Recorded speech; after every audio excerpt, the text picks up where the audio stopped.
Cuma kalau makan udang, tuna, dia kumat itu. Ya, berarti dia ada faktor alerginya. Jadi harus dihindari yang membuat dia muncul itu. Kalau alergi, Bapak Ibu, jangan pusing, jangan juga mendengarkan terlalu banyak informasi di luar. Akhirnya anak atau adik kita jadi menderita gara-gara gak sembuh. Ada penyakit-penyakit memang dia tidak bisa disembuhkan, tapi namanya dikontrol. Contoh hipertensi, darah tinggi.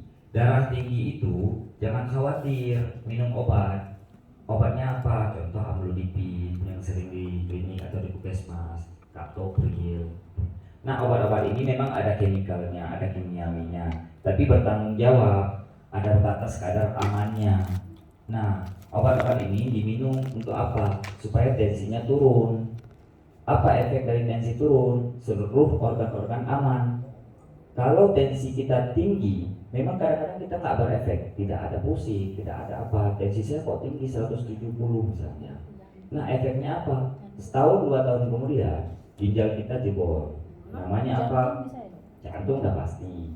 Jantung, ginjal jebol itu yang paling mengerikan. Jadi rusak apa namanya? Filtrasinya, tempat penyaringannya itu, glomerulusnya rusak. Nah, itu harus dicuci darah. Cuci darah itu seminggu 2 kali. Bayangin, gara-gara hal sepele, tapi efeknya adalah seumur hidup harus cuci darah. Tidak cuci darah, saya nggak mau cuci darah, ya nggak apa-apa, 2 hari meninggal. Kan begitu, ureum kreatininnya tinggi. Nah, ini kan ilmu sebenarnya. Di lapangan nggak tersebar karena semua kita merasa pinter. Kadang kita merasa mana ada, kita nggak merasakan apa-apa. Ngapain minum obat? Apalagi dengan tetangga, minum daun A, daun B, daun C. Padahal yang sembuh belum ada satupun dengan minum daun. Yang maksud saya bukan sembuh, yang turun tensinya gara-gara minum daun itu sudah ada buktinya belum? Kalau ada pun cuma dia sendiri. Sudah terbukti setiap hari enggak. Sedangkan obat itu sudah diteliti jutaan orang minum dan sejutanya itu turun begitu. Yang paling penting tensinya itu turun dulu. Masalah obat, kalaupun khawatir katanya ada kimianya, efek samping. Nah, di dunia kedokteran itu dunia yang paling jujur menurut saya. Kenapa? Karena begini, jika ada obat namanya amlodipin, komposisinya apa? Amlodipin. Kemudian efek sampingnya apa? Dibuat di situ efek sampingnya. Maksud dibuat itu supaya kita mengerti kalau terjadi seperti itu, berarti itu efek samping dari obat tersebut. Gak perlu khawatir, tinggal kita atasi. Tetapi yang terjadi efek samping dari obat itu hanya 1 dari sejuta yang pakai begitu. Tapi saking jujurnya dunia pendidikan kita, jadi dijelasin di situ, dibuat supaya mengerti. Tapi gara-gara dijelasin itu akhirnya nggak mau minum obat. Contoh kalau darah tinggi nggak mau minum, kenapa? Pasti alasannya takut rusak ginjal, ya nggak? Nggak mau minum karena takut rusak ginjal. Padahal dengan tidak minum, ginjalnya yang rusak karena tensinya yang tinggi. Nah, itu salah satu efek dari tensi yang tinggi. Yang kedua apa? Stroke hemorrhagic, pecah pembuluh darah. Kalau Bapak Ibu pernah lihat orang-orang tiba-tiba lagi berdiri jatuh, dibawa ke rumah sakit tidak sadarkan diri, besoknya meninggal. Nah, itu kemungkinan dari stroke hemorrhagic. Kalaupun bisa dibantu, harus dibuka kepalanya oleh bedah saraf. Jadi dioperasi, ambil darah yang menumpuk, langsung 50-50 juga.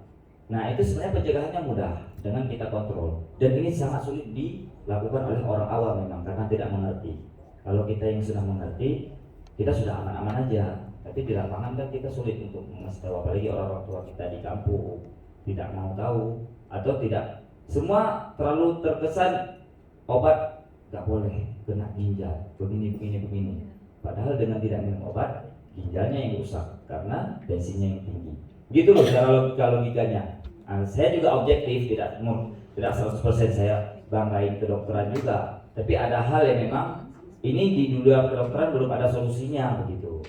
Nah, dan jangan mudah tergiur dengan solusi-solusi yang tidak ada dasarnya. Nah, saya ketemu Bunda, beliau bilang produk kita ini herbal semua. Dalam artian beliau semaksimal mungkin akan mengubah ke herbal. Nah, saya menjadi pertanyaan karena kan kita dari medis, kita logik. Nah, kalau herbal ini biasa tidak bertanggung jawab terhadap efeknya, terhadap evidence based medicine-nya. Evidence based medicine itu adalah bukti ilmiahnya. Harus jelas, walaupun herbal nggak apa-apa. Tapi kan semua orang juga ikut-ikutan rusak herbal yang bertanggung jawab ini. Kan herbal ada dua, ada yang bertanggung jawab, ada yang tidak. Yang tidak ini kan semua. Misalnya contoh, glukoma, minum daun A. Nggak begitu konsepnya begitu. Misalnya gatel, minum daun B, daun C. Itu sering tuh. Bahkan ada dokter-dokter kalau lihat di, saya kesel banget itu. Ada salah satu dokter, saya nggak mau sebut namanya, mungkin Bapak Ibu tahu. Dia buat IG, dia terkenal sekali. Dia sudah tidak mau menjalankan pengobatan medis, tidak mau menjalankan pengobatan medis. Terus dia suarakan jurus sehat Rasulullah. Nah, dia jual nama Nabi di sini. Saya 6 tahun di pondok, Bu. Nah, Nabi itu fas'alu ahla dzikri in kuntum la ta'lamun. Jadi tanyalah ahlinya jika kau tak tahu, kata Nabi. Ahli di bidang kesehatan ya pasti dokter. Kalau seandainya Nabi hidup sekarang, pasti Nabi kalau sakit ke dokter, begitu logikanya. Begitu juga pada masa Nabi dulu. Kalau Nabi, ada yang dari sahabat datang ke Nabi, Nabi, aku mau nanam padi, gimana caranya ya? Ya jangan tanya aku dong, aku bukan ahli padi. Tanya fas'alu, itu turun ayatnya itu. Jadi maksudnya ini tidak bertentangan dengan Islam. Jadi sekarang kita di Indonesia terutama sangat mudah kita dibodoh-bodohin dengan agama begitu. Saya nggak menyalahkan agama itu penting. Maksud saya dalam kedokteran contohnya.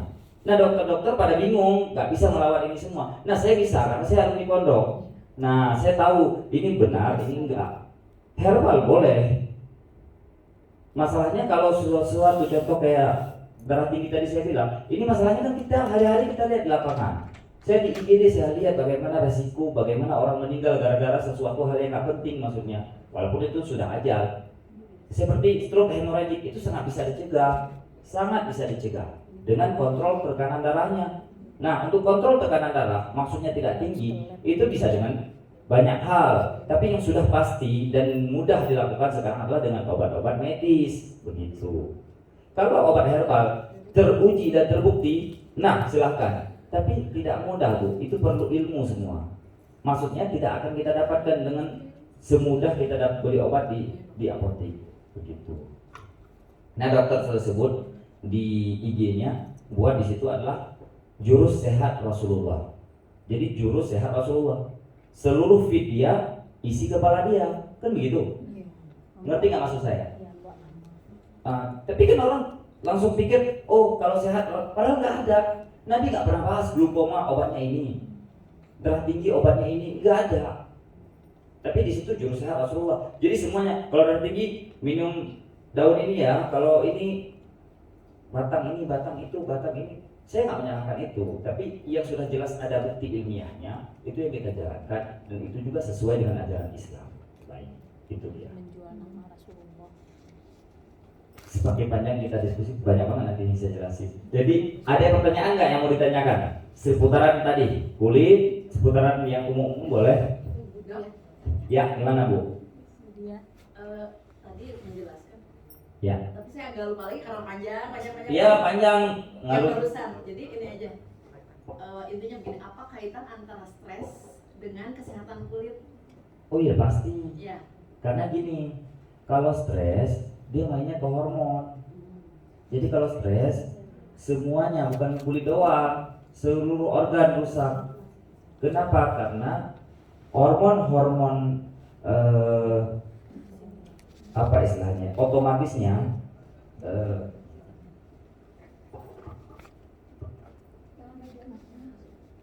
hormon simpatis dan parasimpatisnya bekerja berlebihan. Jadi seperti perut, misalnya contoh paling mudah saya logikakan ke perut. Perut kita ada lambung, ada usus halus, ada usus besar. Itu semua dipersarafi oleh saraf otonom. Nah, jika kontrolnya di otak, di parasimpatis itu tidak baik, maka efeknya adalah ke seluruh organ-organ yang dipersarafi oleh saraf-saraf otonom tadi, simpatis dan parasimpatis. Kalau kita stres, mau BAB bukan? Nah, kenapa mau BAB? Karena gerakan peristaltik usus meningkat. Jadi usus kita, parasimpatis tadi itu, saraf simpatis membuat usus bergerak cepat. Jadi kalau kita stres, itu kan stres. Misalnya anak hilang misalnya, kita mau BAB aja atau apa, mau BAB aja gitu. Kita mau kencing aja. Kenapa orang stres juga kencing? Nah itu alasannya. Logikanya dapet gitu di kedokteran. Ya karena stres meningkatkan efek simpatis sehingga Nggak apa-apa.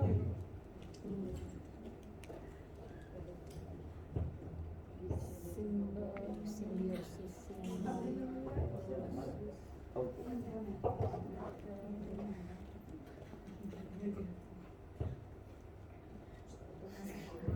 nah begitu Bu. Jadi ke kulit sudah pasti merusak seluruh pertahanan otonom yang tadi saya bilang.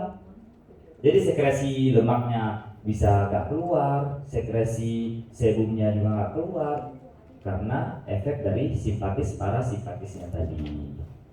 Oke. Mungkin bisa ditanyakan lagi, apa lagi yang mau ditanyakan kalau ada? Ya Bu, gimana? Bunda.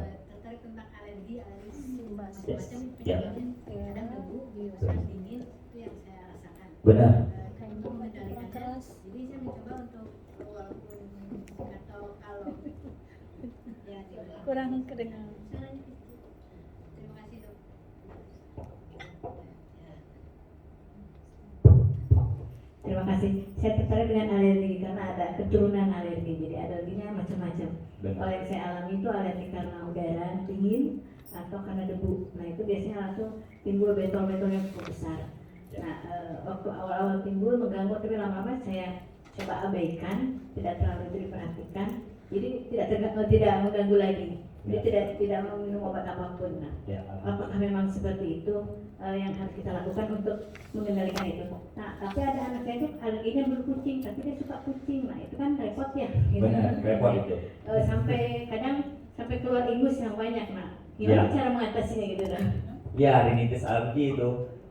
Nah, kalau alergi sejauh ilmu pengetahuan kedokteran modern memang belum ada yang bisa menyembuhkan secara utuh. Ini ilmu kedokteran modern saya bilang ya. Kalau di luar sana ada yang mengatakan bisa sembuh, silahkan coba. Ya paling ya 50-50 seperti saya bilang tadi itu yang saya jelaskan tadi secara umum. Nah di kedokteran modern ada yang penyakit-penyakit yang hanya bisa dikontrol dan ada yang bisa disembuhkan. Termasuk alergi ini yang dikontrol. Di kedokteran juga ada sistemnya begini. Jika ada penyakit, orang datang ke kita, maka tanya keluhan dulu. Kalau dia tidak ada keluhan, itu tidak perlu kita obatin gitu. Keluhan dulu ada nggak? Kalau ada, baru kita cek darah dan sebagainya. Kalau misalnya kita cek duluan, check up itu untuk kerja boleh. Tapi kalau kita di praktek atau di rumah sakit, itu nggak mungkin kita mengobati sesuatu yang tidak sakit. Contoh seperti Ibu bilang tadi, tidak ada keluhan, ya aman berarti Bu. Ibu sudah nggak ada keluhan sekarang kan? Nah, gak apa-apa, selama ibu nggak merasa itu mengeluhkan, itu tidak berbahaya. Alergi memang ada stepnya. Kalau awal gatal-gatal doang, kedua bisa tambah parah, gatal-gatalnya.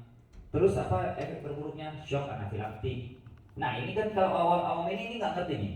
Apalagi pengobatan tradisional yang tidak bertanggung jawab ya. Alergi itu bukan sepele, itu bisa merenggang nyawa. Shock anafilaktik namanya, dan itu bukan 1-2 kejadiannya. Contoh, pasien datang, dia baru makan, tapi dia ada riwayat alergi. Makannya udah. Pernah ketemu nggak yang makan udah cuma gatal-gatal doang? Itu biasa. Tapi kalau sudah sesak, bibir bengkak, mata bengkak, sesak hebat, itu setengah jam meninggal Bu, nggak diatasi. Karena saluran pernapasan, makanya sesak ya. Itu namanya reaksi alergi, shock anafilaktik. Kita langsung masukin adrenalin, itu langsung plong. Nah jadi kadang-kadang nyawa itu kita selamatkan dengan mudah, meninggalnya juga mudah sebenarnya. Nah itu kadang-kadang beberapa penyakit begitu. Tapi ada penyakit memang sudah kronik, nah itu juga nggak mungkin kita sembuhkan dalam singkat. Ini penyakit-penyakit simpel maksud saya, yang fatal. Nah, alergi, shock anafilaktik. Nah yang ada riwayat alergi, kita keluarga atau orang tua itu harus wanti-wanti anak-anak kita itu jangan sampai dia shock anafilaktik. Makanya kita hindari benar. Contoh kayak kejang demam juga anak-anak. Nah itu kan tinggal atasi demamnya doang. Kayak sediain obat-obatan demam dan sampai umur 6 tahun. Setelah 6 tahun dia nggak akan lagi demam, nggak akan kejang lagi. Dia cuma sampai umur 6 tahun. Jadi jangan panik. Kadang-kadang kan kita pasien datang panik-panik karena kejang itu. Namanya awam. Oke, kita jelasin, ibu berarti sekarang harus sediain obat demam, paracetamol atau ibuprofen. Kalau demam hangat aja dikit langsung kasih, karena dia di atas 38 suhunya sudah kejang. Itu nggak perlu khawatir, itu bawaan kayak gitu. Sampai umur 6 tahun hilang itu. Nah, jadi kita atasi pemicunya. Nah, inilah ilmu kedokteran itu. Maksudnya kita cari solusi supaya tidak menimbulkan penyakitnya. Ya harus sabar. Ketika kita hipertensi ya kita harus minum obat dulu. Ketika kita alergi ya kita harus hindari pemicu-pemicunya. Nah, itulah ujian kita begitu. Ya. Lagi Siap, Bunda. tentang sangat Ya, Pak Haris silakan masuk. Ya, terima kasih dokter. Yang saya tanyakin mungkin ini kebiasaan kita mendengar ya tentang darah tinggi. Benar. Kenapa banyak orang bilang makan daging itu darah tinggi? Ini sejauh mana? Terus pertanyaan kedua, ya apa hubungannya dengan ilmu kedokteran gitu? Yang kedua adalah yang saya alami sendiri, saya pernah ke dokter cek itu tensinya normal 130, 20. Nah, suatu saat setiap saya head, saya coba periksa kenapa berkisar 150, 160. Saya tanya ke dokter, dok kenapa setiap saya head itu tekanan darah saya tinggi? Apa hubungannya? Oh nggak ada hubungan, betul nggak ada, katanya gitu. Kenapa? Kejadiannya di saya. Sampai saat ini belum ada jawaban dokter. Memang sebelum haid darahnya normal. Iya normal aja 120, 30 gitu ya. Tapi setiap saya head, saya periksa tuh penasaran gitu berapa bulan gitu. Haidnya banyak nggak tuh? Headnya normal aja sih 4-5 hari sih usia saya. Jumlah yang keluarnya per harinya banyak banget ya?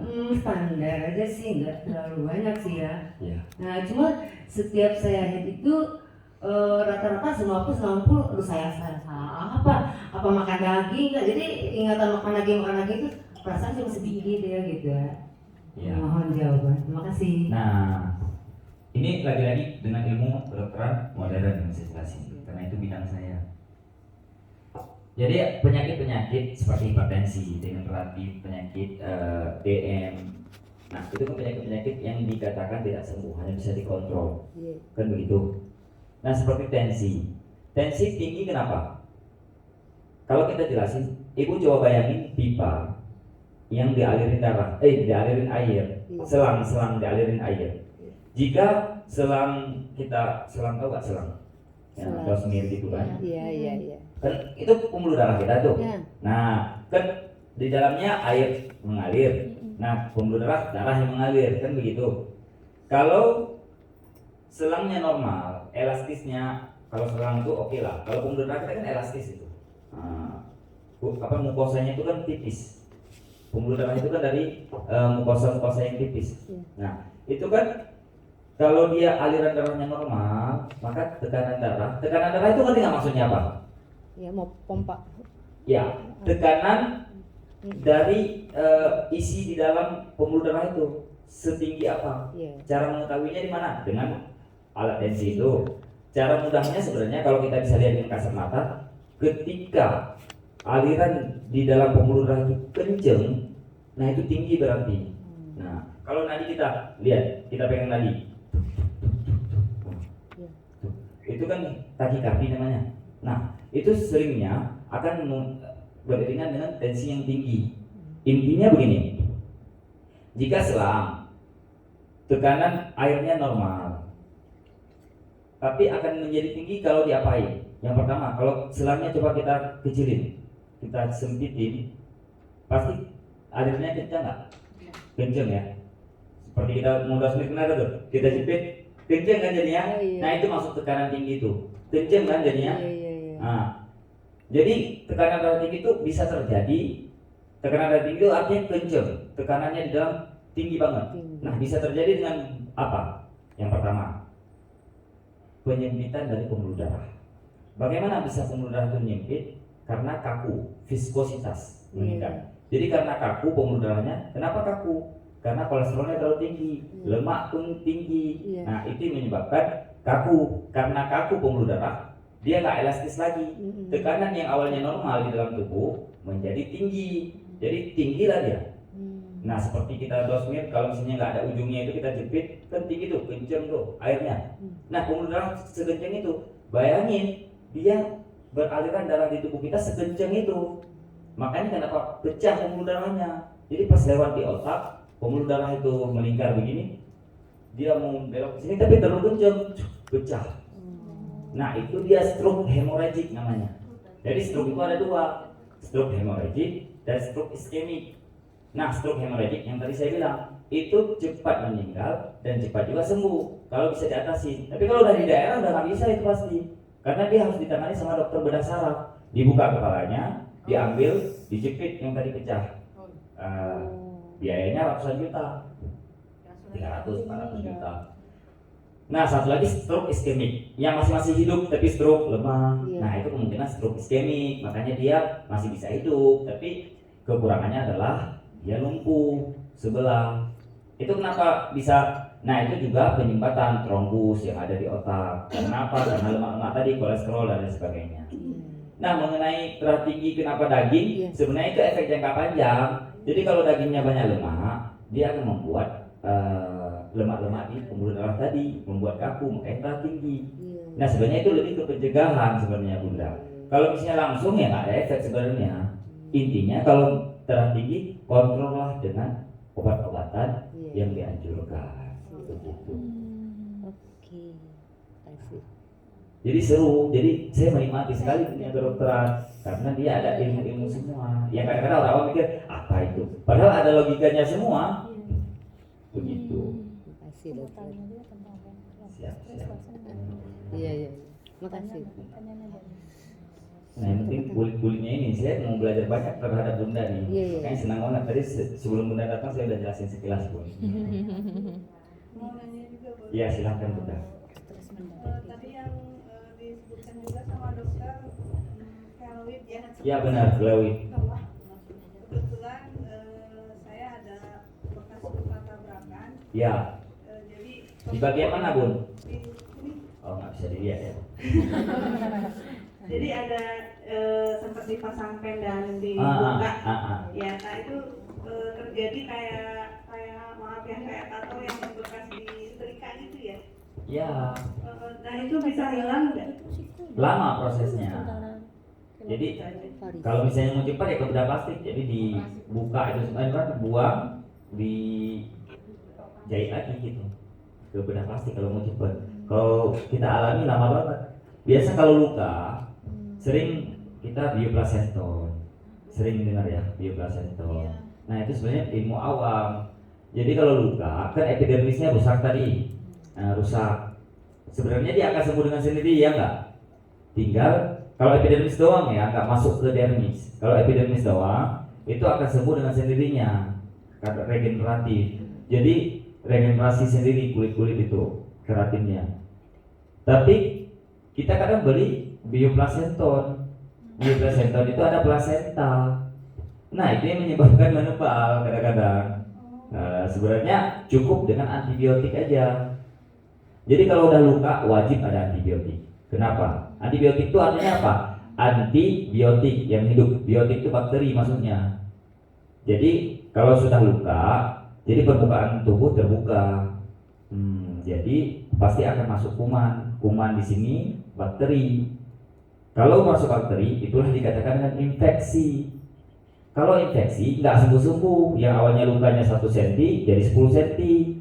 Jika 10 cm sembuh juga, sepsis. Sepsis meninggal. Jadi semua ujung-ujung meninggal. Walaupun kita sehat ini juga meninggal ya enggak? Kita juga sehat ini juga ujung-ujung meninggal. Apalagi ada penyakit. Nah maksud saya relasi panjangnya ke sana.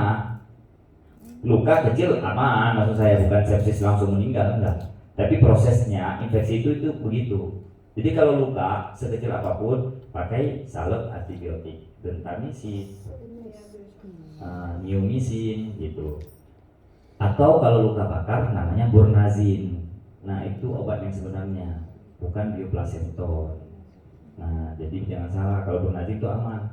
Makanya kadang-kadang kenapa jadi menebal ya? Kalau itu gitu, kalau luka bakar kan ada tuh. Padahal coba diatasi dengan antibiotik ringan aja sebenarnya asal nggak masuk bakteri, insya Allah sembuh. Kecuali luka bakar hebat ya, seperti dermisnya sudah kena, nah itu dah harus masuk rumah sakit. Begitu. Tapi dok itu kan ada jeda ya, waktu saya di pen sama ke ambil pen lagi gitu, Benar. 6 bulan. Terus saya sempat tanya, katanya kalau keloid itu ya nanti akan tumbuh lagi meskipun dibuang katanya. Itu jadi ya udah weh pasrah. Pasrah tapi cantik. Di bagian lain ibu ada keloid juga? Nggak ada. Nggak ada. Oh nggak ada, saya juga sempat operasi di belakang lipom, tapi enggak, itu rapi. Nah karena lipom itu kan memang di kulit dermis doang, kecil. Kalau misalnya pasang pad itu seluruh jaringan dari dermis, epidermis, dermis, hipodermis, otot semua, sampai kan tulang paling ujung. Kan paling ujung dari tubuh kita kan tulang. Nah sedangkan pad kan di tulangnya tuh jadi dibuka semua nih. Fascia bah, fascia ini, fascia itu semua dibuka. Nah itu kan semua perlu penyembuhan itu semua. Makanya naik ke atas jadi keloid gitu. Siapa? Kita kan kadang kulit tangan, kulit kaki itu kan pernah kayak ganti kulit gitu kan dok. Ya. Nah itu tuh kenapa terjadi kayak gitu? Terus misal lama nih, kan ada yang sebentar udah hilang, kadang ada yang jangkanya lama. Saya juga punya om itu kakinya itu sering banget kayak ngelupas gitu, dan itu jangka panjang. Dia sembuh sebentar terus gitu lagi kayak gitu. Ada lukanya enggak? Cuman kelupas normal aja? Cuman kelupas, cuma kalau kaki kan kulit kaki bawah lebih ke tebel ya. Ya. Jadi melupasnya memang agak tebel, tapi itu sering gitu. Nah itu udah berobat, udah pakai lotion, udah pakai apa itu kayak gitu terus. Ya. Cuma sebentar gitu, itu lagi kayak gitu lagi gitu loh. Nah Ya. itu penyebabnya apa? Kalau cuma kita juga kadang kan sekali waktu pernah juga kan. Ya. Nah itu Sesekali. penyebabnya ya, itu penyebabnya Kulit apa? kering itu. Terus, oh terus Yang- penyembuhannya kayak gimana gitu? Nah memang harus racikan krim yang sesuai. Nanti konsultasi sama Bunda Titin tuh. Oh iya. Karena itu bawaan kan, base kulitnya gitu. Kan Kalau ada yang kulit berminyak, punya kulit om kering. itu termasuk bawaan atau gimana ya? Ya Apa maksudnya penyakit? bawaan. Agak Kemungkinan ada sih, penyakit nggak sih? biasa ada beberapa di usia yang agak tua kulitnya mengering, namanya serotik kayak gitu. Jadi memang gimana ya, kering banget memang. Saya nggak bisa lihat kan, nggak tahu, harus difoto nanti coba. Iya. Begitu. Sedikit ini. Nah, gimana? Sudah pada ngantuk ya? Ya semangat. Dokter ada nanya satu Ya, lagi boleh. Punten ya Bunda. Silakan. Aku sendiri mengalami ya, kebetulan dengan aktivitas yang begitu padat. Kalau Makasih. Ini Bunda mau nanya gini dok, kalau aktivitas itu terlalu banyak, aku pernah konsultasi sama dokter. Dulu pernah waktu melahirkan, aku kan pasang KB ya. Pas anak kedua itu teh bisa pasang spiral itu ternyata meleset gitu ya, hamil gitu ya. Pas 6 bulan kan nggak tahu kita hamil, bahwasanya ada dokter bilang hamil luar janin gitu ya. Ambil anggur macam-macam lah dengan pendapat. Nah waktu itu zaman dulu itu kan dengan cara bidan yang masing-masing memeriksa kita itu terlalu banyak bidan yang periksa, akhirnya ada infeksi katanya gitu ya. Cuman aku tuh waktu itu sempat pendarahan dan si janin itu memang harus dibuang, harus diselamatkan ibunya, berarti kireknya secara manual gitu ya. Nah cuman aku fobia gini dok, kalau aku kecapean aku langsung pendarahan gitu. Maksudnya ada stres mendengar orang ini saudara meninggal di mana gitu. Jadi menyampaikan aku tuh tidak bisa mendadak gitu, secara diam-diam dan secara santun. Pelan-pelan gitu. Iya, tapi kalau langsung bunuh saudara meninggal langsung mainnya drastis gitu, kayak pendarahan tapi sehari berhenti. Jadi Gitu. sebulan sebelum meninggal harus kasih tahu Bunda ya. Udah tahu gitu, otaknya udah begitu gitu, tidak bisa diam gitu ya. Nah itu bagaimana cara mengatasi, sekarang pun masih terjadi begitu Perdarahannya dari bawah. katanya. Maksudnya Iya dari haid, cuman haid itu sehari itu saja, besoknya langsung tidak lagi gitu. Dulu yang kuretnya siapa? Dokter Objin atau Dokter gimana? dulu Dokter Objin, dengan kan? dokter di Padang ya. Ya, maksudnya dokter Objin kan? Iya. Spesialis ya. Spesialis ya di Ahmad Mukhtar waktu itu. Memang sudah banyak bisa dengan berbagai pendapat gitu. Adalah di saat hamil 6 bulan itu kan spiral harus dikeluarin Iya. dalam janin, Mm-mm. tapi janin itu udah hancur gitu Iya. keluarinnya. Cuman faktor dari itu kalau aku misalnya jauh ke Jakarta ada tugas atau ke Batam apa tuh langsung naik pesawat tuh langsung naik. Ibu pernah cek darah belum? Hah? Cek darah? Sudah cek darah. Trombositnya bagus. Bagus. Faktor pembukuan Bagus. Cuman pernah sih dulu tabrakan juga di Cilenyi. Masuk karena kalau pendarahan gitu itu udah pasti permasalahannya kan faktor pembukuan darah. Tinggal dilihat aja nanti faktor pembukuan darah. Nah ini harus konsul memang. Jadi memang harus di